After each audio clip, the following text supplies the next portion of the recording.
Hi. So here's question number 81 on stoichiometry. What volume of H2 is needed to produce 35 liters of ammonia at STP? Right. So since it's volume for both of them, we may not really need to do conversions up and down. So just look at it this way. N2 plus 3H2 to give 2NH3. Now we want to get 35 liters of ammonia at STP, and ammonia is NH3.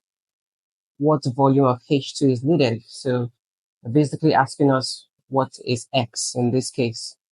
3 moles of H2 was present here to produce 2 moles of ammonia.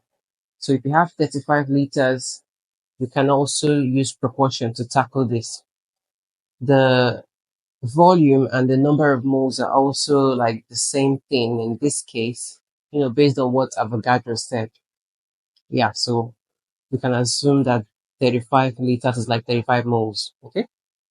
So with all that said, my X would be 35 multiplied by 3 and then divided by 2. So what does that give me? 52.5 liters of hydrogen. And that will be the answer to the question. So that's it. So this is the faster way. Yeah, there's a longer process, which is first you'd ask yourself, what is 35 liters of ammonia at STP? You convert that to moles. Then with that, you then use proportion to determine the moles of hydrogen.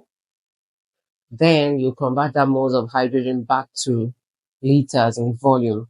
All right. With the same 1 mole is 22.4 liters. So that's like using that stuff twice. You still get the same answer. All right. So this is just faster. And let me know what you think about this. Is it a good trick? And I'll see you on 82.